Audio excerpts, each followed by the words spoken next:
Hello guys, it's Glurmit here and welcome back to the channel. Today's video is all about 3v3 Grand Arena. It is fast approaching, so I figured I'd help you guys out by giving you a starting point for teams to use both for offense and defense. Now I tried to vary a little bit and not go for the really obvious teams, so there'll be some missing that you guys maybe will be like, whoa, Glurmit, why is this missing? It's just to keep the video unique in that way. So guys, just bear in mind we do have a new Datacron set that is coming out, which will impact the decisions here. Don't worry guys, this is going to be fixed by the next stream. Ignore my Datacrons. Anyways, we notably have Inquisitors, Galactic Republic, and then we also have First Order, and they're all going to be very, very important if you guys want to be making the most of this 3v3 Grand Arena. So, back to the squads here. The first team, I put it down as defensive team, and it is SLKR, Hux, and Stormtrooper. Now this team does perform pretty well in general. It has a decent hold rate, it can be quite difficult to beat. There obviously are teams that beat it, but it is a really good team. However, if you are someone who farms Datacrons, you can get yourself this one I'm about to show here, and it is going to make the world of difference. At the start of the encounter, First Order Stormtrooper gains 100% max health and max protection, and the allied leader gains 50% armor penetration and offense. Whenever stun expires or is dispelled from an enemy, First Order Stormtrooper gains 10% defense stacking, and the allied leader gains 10% crit damage stacking. Whenever another First Order ally is critically hit, First Order Stormtrooper gains protection up and taunts for 2 turns. It's really, really nice. And he has a mass debuff with dispel and health recovery. It's gonna make this team really, really tough to deal with on defense, guys. Like, I know a lot of people are going crazy about the SF TIE Fighter pilot because he gives the ignore and taunt, he gives the bonus offense. I do think that's really, really good as well. But when it comes to setting a defensive team, you have to have Hux in there, otherwise you'll get Terminator looped. And you have to have a tank of some description in there, otherwise, you know, they're just going to kill Hux and then the team kind of falls apart. But with this is giving me like Ray Holdo vibes. I think this is going to be a really, really strong team on defense that's going to be really hard to beat. I would say you would want the Zetas on the team to make it work. I know some of you won't have them, you know, Lightspeed bundle problems. But this is a really, really strong team. The next team kind of, you know, mirror of the top one, right? It is the Ray Holdo with Ben. I'm being honest, guys, if you have Ray and you have SLKR and you set both of these down, I think your opponent's going to struggle. I really do. I don't think this team really needs a lot of explaining. Next, we have Saw Baze Chirrut. Now, unfortunately, I did miss the fun of the Chirrut Datacron, which looked insane. However, this team still performs really, really well. So if you're someone who has Saw, maybe you have Saw's Omicron, this is a really good team. And it's made better with this Datacron set coming. Bulkron is back. Now guys, I'm going to have to explain a little bit here for you guys that aren't well aware of how Saw's ability is worked out here. So he's going to gain a load of max health. Ignore the exact numbers here. However, when he uses his explosive trap, and when it goes off, is going to be dealing damage equal to 30% his max health. And if you have Bulkron on there, and you have all of these other bonuses, which I'll show you here, guys. Unfortunately, it's not Rebel Cron. That would be awesome. So if we have a look here, and we have a look at the stats. Unfortunately, you can't get health on the actual Cron, but we can get Bulk Cron, which is just a light side one here. 15% max health and protection for each light side. It makes a difference, and you will be surprised. You're going to see Saw do some nasty damage here. Yeah, he is a decent team in 3v3, and if you set this squad, it could cause some issues. I mean, you have the crit immunity on Baze.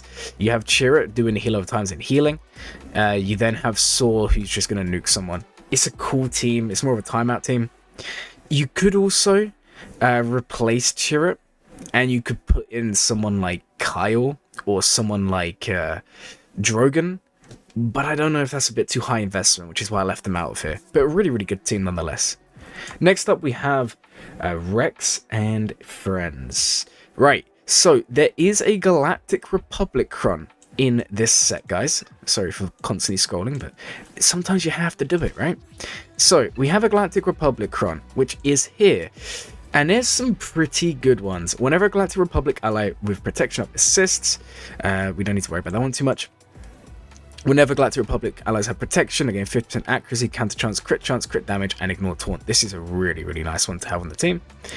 We also have, at the end of each turn, Galactic Republic allies recover health and protection equal to 50% of the amount enemies recovered that turn. That is also really nice on this squad. We have the ability block one. I feel like that could cause things. Sorry guys, that was like a update on my PC that just made a really loud noise there.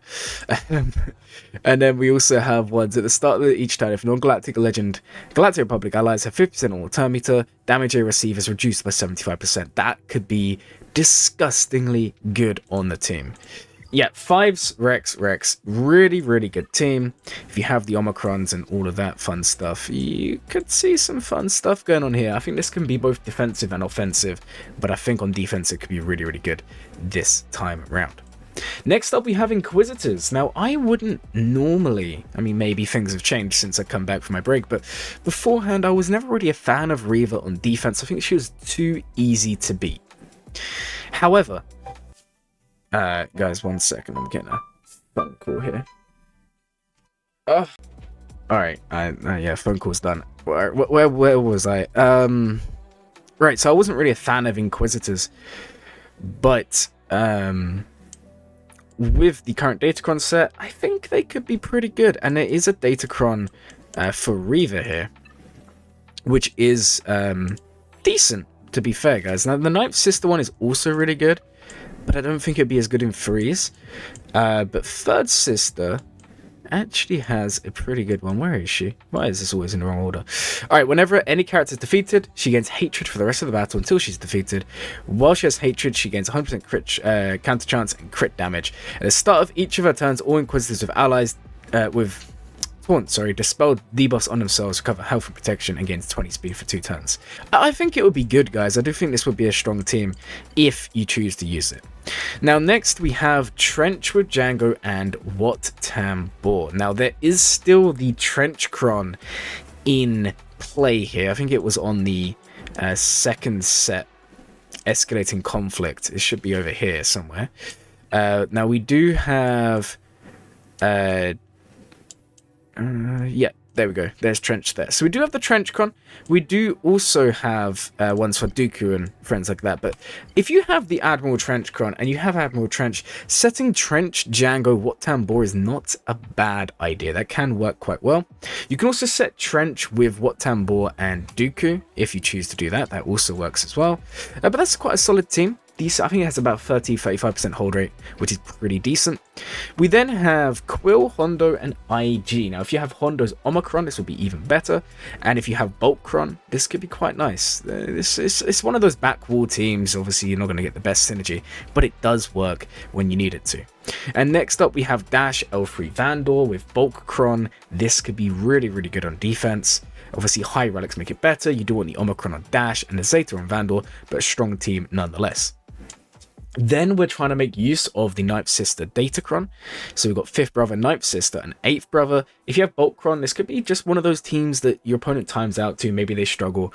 Obviously, if you're in higher levels of Kyber, it's probably not going to be the case. But if you're in like a Rhodium, early Kyber, maybe lower than that, this could be a really strong team if you have the Inquisitors farmed. And then we have... one more team here. I don't know why it's this team. It shouldn't be this team, guys. This is not right. I reckon I put it on offense by accident. It was going to be Revan, Bastila, and Savage. With the Boltcron, that could be really strong as well. Now, in terms of offensive teams, guys, I don't have Bane, but if you do have Bane, you guys know that he's going to work as always. Really good team there on offense. I then put Kylo and SF TIE Pilot because the Datacron's preventing TIE Pilot from dying, right, while Kylo's alive. And on top of that, you're going to get all the bonuses, the ignoring taunt, all of this. It's a really nice Datacron. Like I said, I don't know if it will work on defense. Maybe it will, maybe I'm wrong.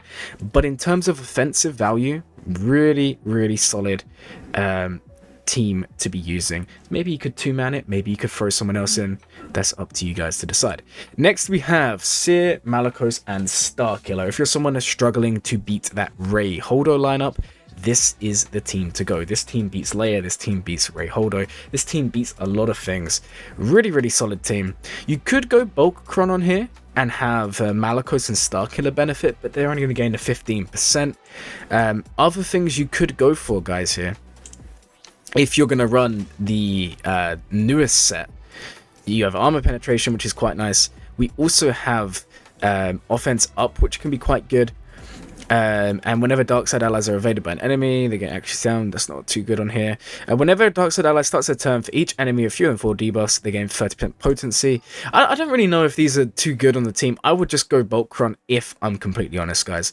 Then we have Fennec Mando, which is a solid team. You guys have seen me use that in the past for beating a lot of teams here. And then we finish up with Padme with Gideon, or the standard Gidme team. Really solid team. There's way more teams you can run here, guys. I just didn't want the video to be too long. These are some of the teams I would recommend. I really do recommend you guys, though, to try out this Kylo team. I think this is going to be really strong going into the next set. A lot of people are talking about the power of the SF TIE Pilot, and I'm sure that's going to be so good. But I just think people are sleeping on Stormtroopers 1. It's really solid. This team's already really good on defense. You put this together, insane. Obviously, shout out to like JMK Cat, which is gonna be really good this set. But those are the staple ones. Like I said, I wanted this video to go over slightly different teams than normal. Anyways, guys, I hope you enjoyed the video. If you did, please like, comment, and subscribe. Maybe let me know down in the comments what teams would you add or remove from the list. Anyways, guys, I hope you all have a glowing day.